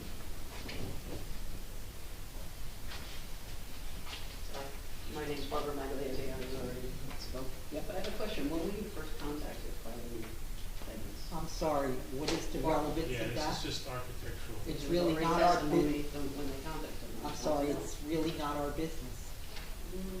I've known the Kinneys for years, Well, about this property, only related to this property. this past summer. After June, after July? I It's don't really- understand the yeah, point of It's this. really not an architectural question. It's a little intrusive. That's what he's here Well, to there's a testify reason for to. the question. What's the reason? After June or after July, or? Yeah, I mean, that was more So when did more appropriate to ask No, Ms. King. definitely in the summer, I believe it was But Ms. Kinney midsummer. already testified? Yeah, midsummer, Okay. yeah. And when was the closing on the property? I'm not aware of that date. It was in June, so Okay. midsummer. Are you testifying there? Yeah, it's was- questions only. Okay, was It's this, was, questions well, only. you're aware when the closing was? It's not an architectural question. Okay, it's not an architectural, I'm just trying to relate We're- back we're to trying- other testimony that was made today that they were not aware. What we're trying to do is, At the time. is create, some questions that will be, elaborate on what the revised plan would be. I Okay. believe, is that true? So if it's not related to that, yeah. Question, are you aware of the porch on the property connected to that property at 104 Central? It shows on the survey. Yeah. Clearly shown on the survey, so you're aware that it's there. Yes. Currently, we have a easement of implication to get back and forth through that. It's the only access we have from emergency back and forth to our home. It's the only one that exists. It has been acknowledged by prior owners. Are you aware that it exists? It's not on the That, recorded deed. but as are you far as I aware that understand. on the survey, you showed on the survey that it's within a short period of distance? Now, do you have a copy of that easement? There is no actual easement on records, because it was not recorded in that. No, we're not aware. There was no record, at that point, there was not a requirement for an easement. Yes, because, and homes built with three single. I'm sorry, there's no, Okay. there's no legal Okay. easement, is that what you're saying? There's no one that's on record. Legally, there's one that exists. Okay, there's not a legal determination? Okay. Is there a legal determination? That's what I'm trying to ask. It was Did you go to acknowledged by court? prior owners, yes. That, no, that Well, doesn't Are count. you aware that you're right on the border, at the point of flood zone X on part of that property? So yeah, all the flood zones are gonna be, testified by the engineer, they've all been considered. by the Okay. project. But, just to save the questions, I think I understand what you're getting at, is your garbage is on that side of the house, and you wanna maintain access to it. It's maintain access to my entire backyard, Understood. access with lawn mowers, everything. That's understood. Okay, Understood. and the other questions that are related is, right now, you were testified that it's basically the same setback that currently exists, but right now, I walk out by the side of my I'm yard. sorry, are you testifying No, yet? I'm trying to I explain have what to I'm swear you related. in if you There is a testify. porch that I walk into and I see an open concept of a, attached, open, non-garage, it's portico for the garage. And you plan to change that, am I correct, to a multi-story structure with windows facing my home? Yes, yes. Now, would those windows need any fireproofing because the properties are that close to each other? We haven't talked about that. Yes, they did. Was that was the location we were talking about? Yeah, Okay. that was covered, in terms of. Okay, I didn't the realize setback. that was that. And again, there's gonna be revised plans taking that into account because it was raised by one of our board members. Yeah, I mean, generally, if you had, if a gentleman's agreement with your neighbor that you had to walk through the carport to get to parts of your property, that, was not known information for me. It's not written in deed or required legally, but I'm sure the Kinneys would be willing to work with that situation. Okay. And are you aware that water, was draining from the back of the home through that carport? No. To the street?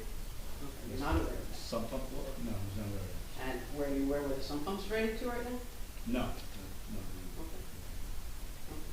Okay. Those are basically my questions, because at the moment, Okay. there's a lot of water, as No, you that's good. said, Just, yeah, that's questions. very elevated and higher than the actual Yes, basins are. it's no comment, but that was very helpful. That was, I'm sure, Those helpful. conditions can be improved. Yeah. Any other questions from the audience? Let me get your name, sir. Michael Moss, 429 Monmouth Ave. Thank you. Mr. Fernandez, the east side setback is less than 3 feet.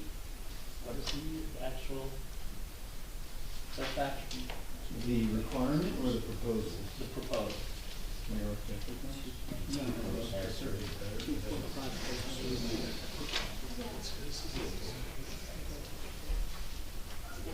2.3 feet. Yeah, 2.3 feet. Okay, and the south southerly facade setback? Would that be? That's the rear. Yeah, 2 inches is current, I believe we're maintaining the same, 2.2 feet. I'm sorry. Okay, how many windows do you have in those two elevations?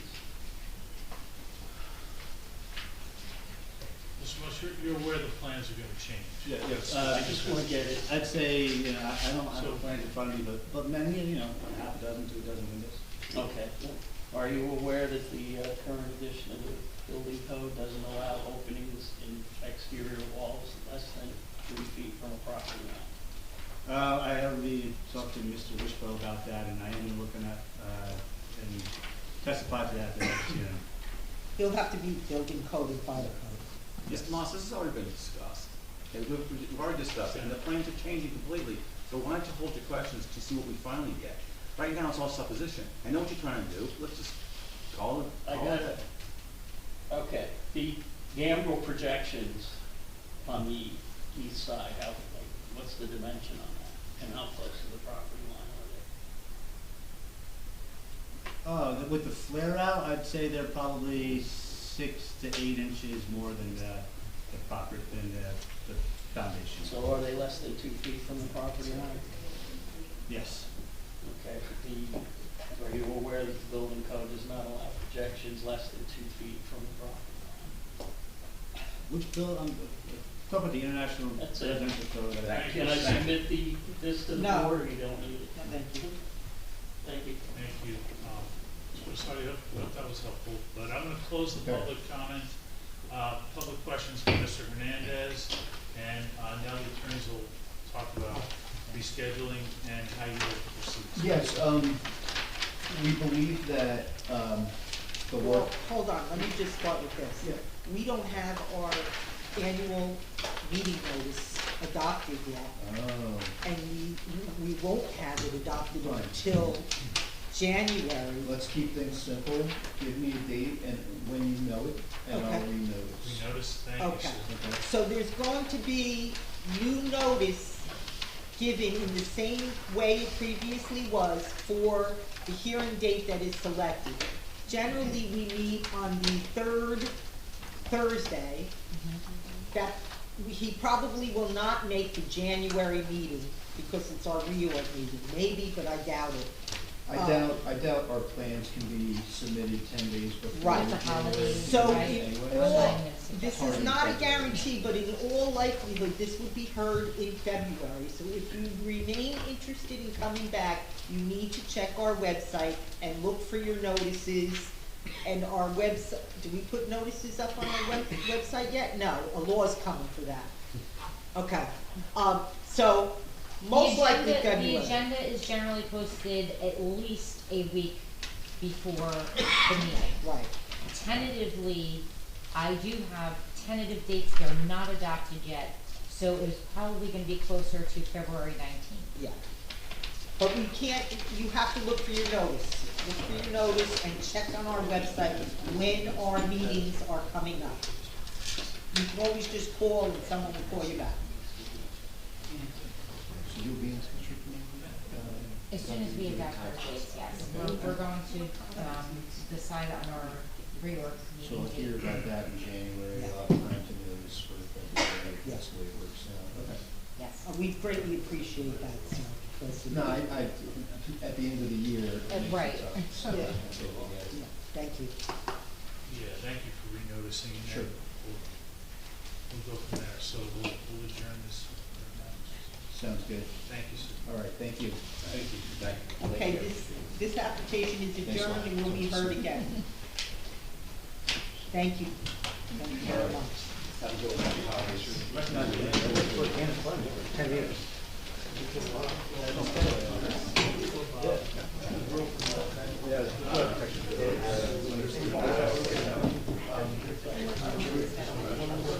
Yeah, I started joking about New York City, and I transferred. But I got 4.5. I'm actually still on the books.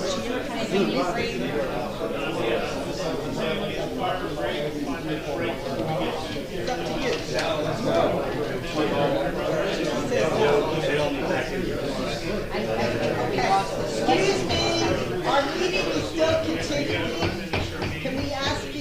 still have our meeting and the rest of the agenda, which is not related. Thank you all. We have new business, the proposed resolution in opposition to State Senate number 4736, the New Jersey's 2021 This was introduced on October 27th of 2025 to give control of zoning on religious and nonprofit property. Please exit the room. Yeah, folks, we got yeah, thank you. Did everyone get a chance to take a look at it, the resolution? It was supplied by the League of Municipalities as a model ordinance, and the Borough Council has approved the same on Tuesday night. So if we have any questions, we can vote on that.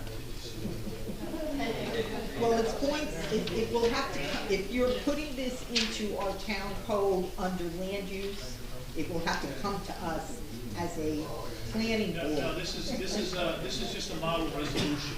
Oh, okay, I thought I heard you say This ordinance. resolution is going to be sent to Senator Bill Powell and our Assembly representatives objecting to 4736, which takes away home rule in terms of properties that are owned by religious organizations or nonprofits. So we'd like to retain that home rule, and we've had some instances where Trenton has overruled us on outdoor dining and other things, which has just created another mess. When we've approved properties with certain variances, now they don't apply. So we don't want to see this erosion of home rule. I'm not speaking to the board, I'm speaking for myself, but do we have any other comments on this? I love what this says, because this is, we've talked about this in the past. This is basically the Californication of New Jersey. The same ideas of California coming this way, and with the present climate, political climate, we're getting, I don't want to get into politics, but I'll use the word progressive point of view. All well and good, we have our obligations we need to do, but these are words. Who in Trenton, where in Trenton, who is going to stand up for us, and who is going to actually take a stand, make a stand, because there always is agendas. And I was talking to the chairman before about this. There was, I don't know if you caught, there was an article in the Wall Street Journal about on the West Coast called Builders Relief, all because of California's done with the ADUs and overriding local zoning. This is happening in Beverly Hills area, where a builder actually found a way, and he was proud of himself, to put a 7-8-story apartment building in a single family zoned neighborhood. And he got it under the Builders Relief concept was passed by the California House or in the Senate. You gotta look this up. It's like and in this article, it referenced this particular bit of legislation coming through. I get a little heated about it because I realize this is going to become an issue not just for Bradley Beach, but for other towns in New Jersey.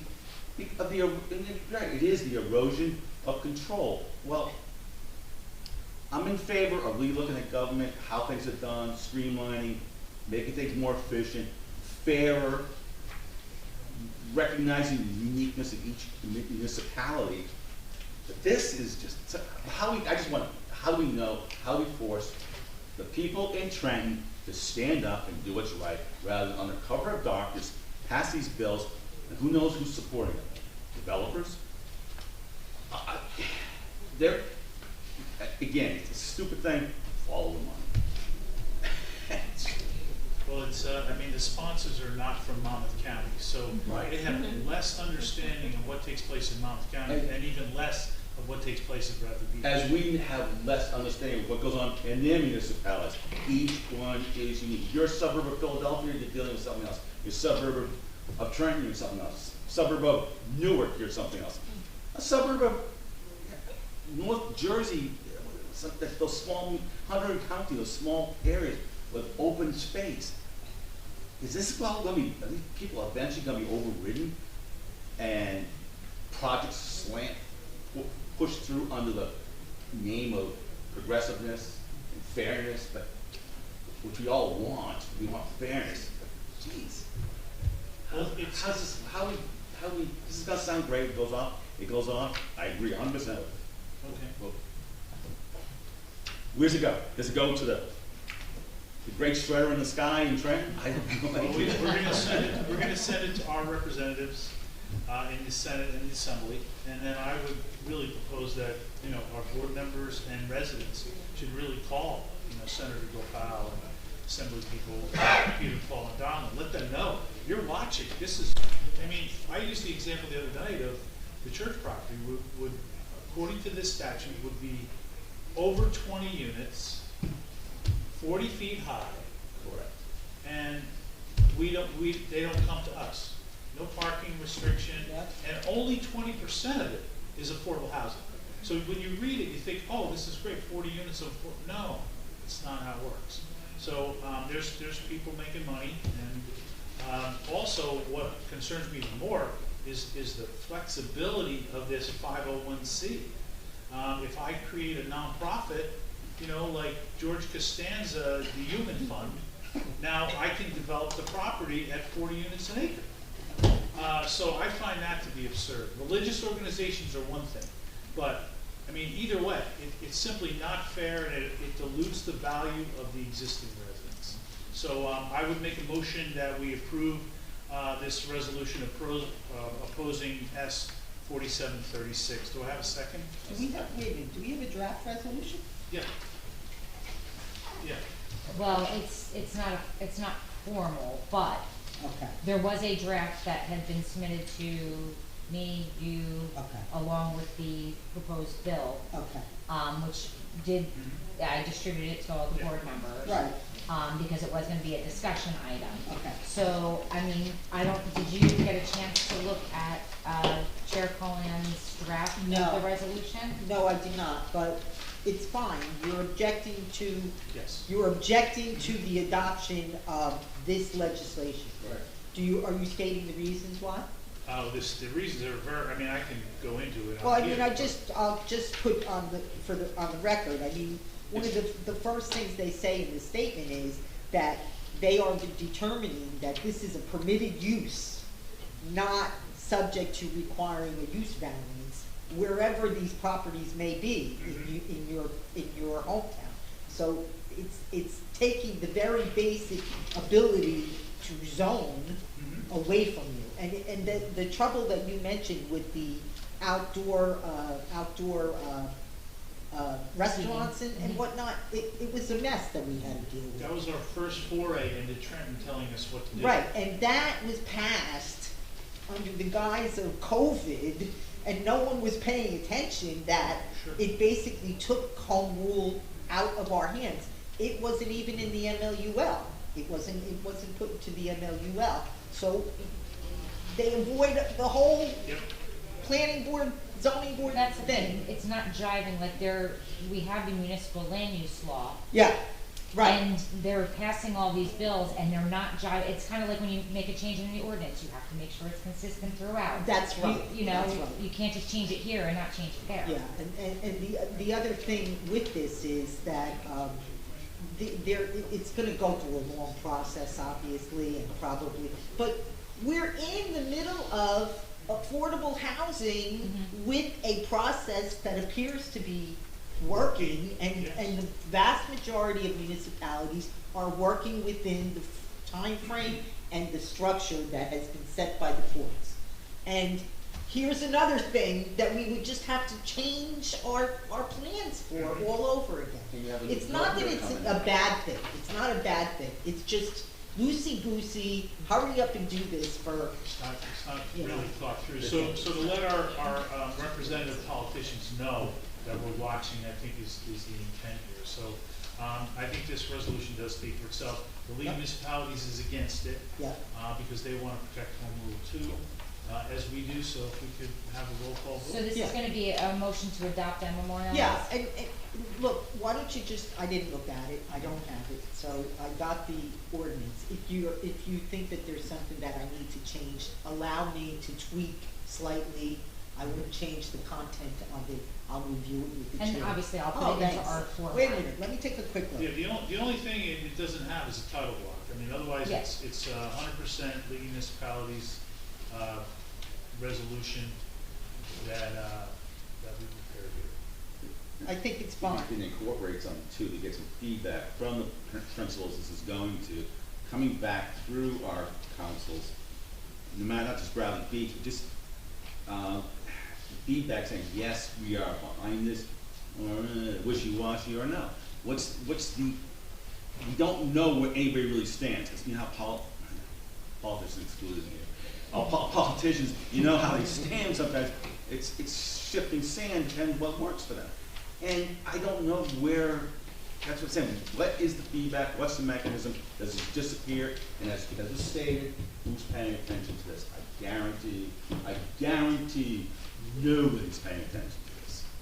Because there's no local newspapers anymore, so nobody sees Yeah, this. right? Okay, so I did just review it, thanks to a handy iPad. It's fine, the adoption of this is fine. I do wanna note that this is only a Senate bill so far. You know, it didn't even go over to the House No, of it hasn't. No, it Representatives. hasn't, but Right. we wanted to. Right, so we're getting in there early, so Yes. that's good. Exactly. That's good. Along with self-serve, yes. So with that being said, we have a roll call vote? Who's my second? I'll say. I kind of figured you were. What the big mouth will say. Mr. Wishbo? Yes. Mr. Bagley? Yes. Mayor Gubitosi? Yes. Councilman Nowicki? Yes. Ms. Saracine? I'm gonna pass, only because I don't feel like it is my homework. I agree with everything you're saying and everything I'm hearing right here tonight, but I don't feel like I was prepared to. So you're gonna abstain? I'm abstaining, I'm sorry, Okay. yes. Yes. Fine. Okay, Mr. Quirk? Yes. Mr. Barnett? Yes. Ms. Leahy? I'm gonna abstain as well, I'm gonna admit I didn't do my homework either. Okay. But I agree with it, but I didn't read it all. Mr. Frederick? Yes. And, Mr. Mayor? Yes. And Chair Coleman? Yes. Okay, very good. And Christie, you can forward that to the clerk to send to them, or how would you deliver it? Is it gonna come directly from the Bradley Beach Land Use Board, or does it need to go It's by coming from the Bradley need to Beach go- Land Use Board, yeah. There is no requirement that we notify surrounding communities about this, is that what you're asking? No, No, no, about who's, as long as you tell me who you want me to send it to, I can ensure that it gets there. Yes. Yeah, oh, yeah, good, it says. I don't think it's the clerk's job No, to oh, send okay, our, I just didn't know, so Yeah. you'll send it directly to Sure. Councilman Gopal and the Yeah. governor-elect. Well, you should send it to the town council, so, I mean, the borough council, so they have an official. sure. Yeah, Case you wanna they've do done a similar document. yeah, so, no, I can copy, Erica, but just, if somebody could just send me a list of who you want me to send this to. Well, it's in, Yeah, it's like in the last resolution, paragraph. like the last paragraph. And if you need the addresses, I'll get Oh, you. that I can, I'm sure I can, okay, gotcha. Copy this right away, okay, perfect. And so if we could now move on to Christine Bell, and I see Jake here, and Jerry, if we could give us an update on the round 4 affordable housing. We have, we'll give it 15 minutes or so, whatever you need, Christine. And Sure, so, I have a update from Jen being who's mostly been involved in this, but we settled with Fair Share on our 4th round housing element and Fair Share plan, today, don't know what day it is anymore. Yesterday, Wednesday. The 17th. The 17th, the terms of the settlement were placed on the record. They agreed to accept the 803 Main Street project, which generates 4 affordable units, and 9 of the Oxford House units, as well as the proposed, overlay zoning that, Chair Cohen had a large part in proposing. So it is 4 stories, 48 feet on the west side of Main Street, 3 stories, 40 feet on the east side. And they accepted those general provisions, utilizing the map that, TJ had provided regarding the 3 different, zoning districts along Main Street, so 3 different overlays.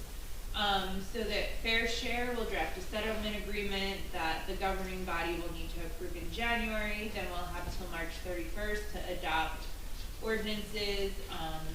Fair Share is in the process of reviewing the proposed language now for the ordinances, and once we get their comments back, we can forward them around. Jen has finalized the ordinance for 803 Main Street, which the borough can adopt in January, which then enables the developer to come back to the land use board for an amended approval. And once the settlement agreement is drafted, that will be sent around to the appropriate parties.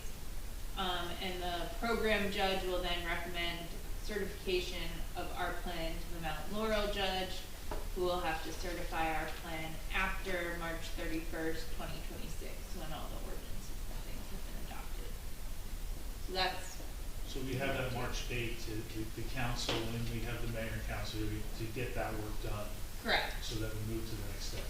Right. Okay, and I didn't hear you mentioned about the resolution for the $200,000 from the church proceeds. So that would be in the spending plan, Okay. I believe. Jen did not update me on that. So. Okay. Okay. But I think that has been incorporated into the spending plan. Christine, Jen confirmed verbally to me that it was included. Great. Any other questions from any board members? I would like to open up to the public. I know we've had some members of the public concerned about this, so anyone from the public like to step forward? Just give your name and address. I'm Reverend Jeff Curtis. I live at 202 3rd Avenue in Bradley Beach. Can you spell your last name, sir? Curtiss. Thank you. I am working on the resolution to allow religious properties to be able to build affordable housing. Home rule is the racist segment of New Jersey. And it's notified that New Jersey, I'm just going to make a comment. No, New Jersey practices the most racist systems in land use policy. That's a known fact. I've lived with it for 50 years of my ministry. I'm concerned about the Oxford houses. I work for the reentry program for New Jersey in Neptune. We understand there are no Oxford houses in this town. Oxford House lays no claim to houses in this town. So I would like to know more about the quote Oxford houses and how you're using income for affordable use in the Oxford houses that you claim the 2, I assume it's still the 2 that's been referred to, but they are not listed as Oxford houses. That's all. Well, that being said, we've been over that before about it's not the income, it's the physical condition these people are in. That qualifies them. Income is irrelevant when it comes to the Oxford house. And that's been established, and you've heard that already. I've heard that, TJ, and I appreciate that side of the statement. I work with groups that use Oxford houses, and income is not a requirement because they are dealing with addiction and sobriety. And Oxford houses do not have an income requirement for their use because people who do not, so you have now made these 9 beds income required. That's my only point.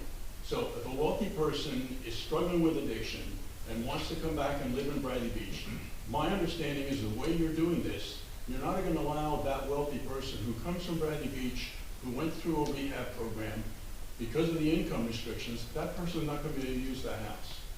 That's my understanding of the Oxford ministry. If you've got a different understanding and you can produce it, I'll be glad to look at it. I've been here when Jen Bean produced it, and she did say it to you and myself when you raised the question. But they are not Oxford. They are not in the Oxford network. So I don't know what these 2 houses are that you keep referring to as Oxford houses. Well, because if I go to the reentry program and ask for the list of the Oxford houses and are they in Bradley Beach, No. If I go to Trinity Asbury Park, who's doing this kind of work, and say, do you use Oxford houses in Bradley Beach? No. That's my only point tonight. And I need to understand more about the 2 9-beds that you're using. That's all But I'm I would doing. also like to address your other point. I mean, I've said this before, I'm an affordable housing advocate, but I'm a home rule zoning protectionist. But when you use race as an issue here, that is not the issue. The issue is building the affordable units, and, you know, the previous 2 administrations did not, this administration's done more in 11 and a half months than anyone's ever done. And to throw us into that is incorrect. I'm just saying, TJ, that in this state, home rule has been used as a racist construct. I respectfully Okay, disagree, sir. but I'm gonna say, and Sure. we can continue to talk about Absolutely. it and have discussions about Sure. it. But I just wanna have another side on the table that this community understands. Thank you. Thank you. I'll close the public comment if there's no other comment. And, do I have a motion to close? Is there any other business? I have a comment. Leo, go ahead. So I want to thank the board. I've been here since 2011. Enjoyed all my time here, but I am going to be retiring at the end of the year. Which year? This month. This year? He didn't give us any notice. Wait, he's not gonna give us more than 2 weeks So call me with any notice. questions you have in the next week. I'm not going to be gone completely. I'm going to remain attached to the company, but I'm going to be retiring as of the end of the year. Good for you. Well, Thank you for good your for service. us, but congratulations to you. It's been fun to watch you over the last 14 years that I've been coming to I've these had fun. meetings. You know, it's, TJ, you have a very bizarre definition of fun. That's true. We've all been through a lot. And I think, looking around the room, I think I'm probably been attached to the board longer than anyone. Yes. So I've seen a lot. You guys have come a long way. Everyone's doing a great job. You're all attached to the applications. You have great questions, and I encourage you to continue. Thank you, Jerry. Thank you, And who will be sitting in your seat? Well, I think Mike's gonna cover from the beginning, and we'll see how it all works out. But Mike Shafai is an engineer with the company. Very good. Okay, great. Hi, Mike, nice to meet you. And of course, Christine will remain in her planning positions. I'm still here, yeah.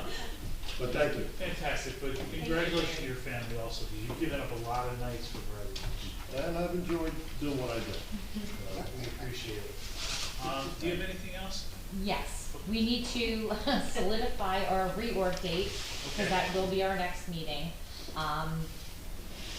Reorganization is generally pretty quick, so in past practice has been that we do our reorg with our regular meeting immediately following.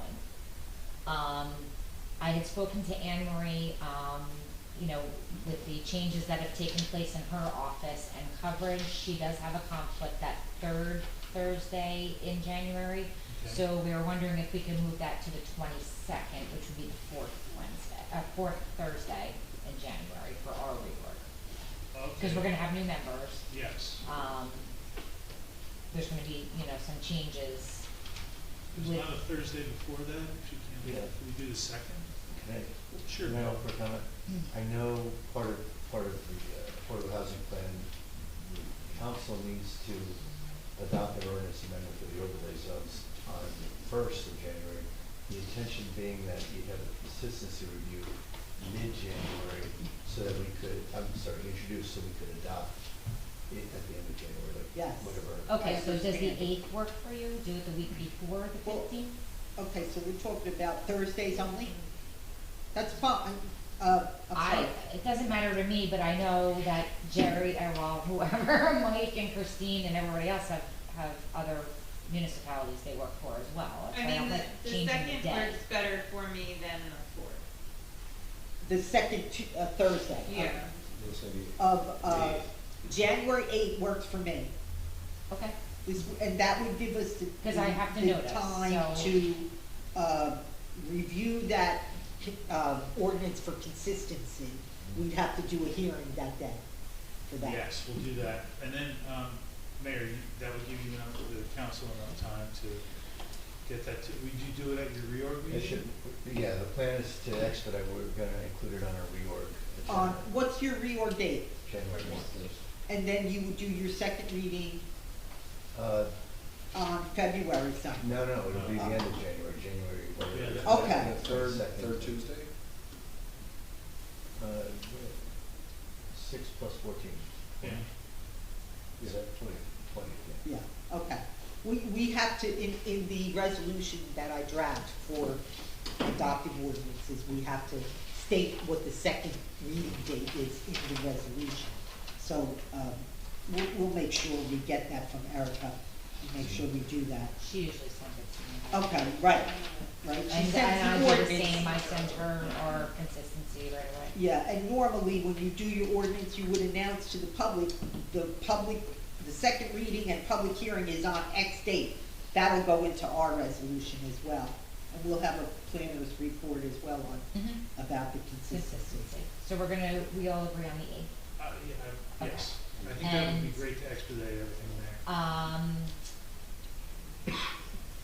Okay, so I'll do notice, I do have, so this might change because, tentatively it was the 15th, because we had that other application that was supposed to be heard this evening, but their professionals had a conflict with this meeting date, I don't know, schedules, Yeah. vacations, whatever.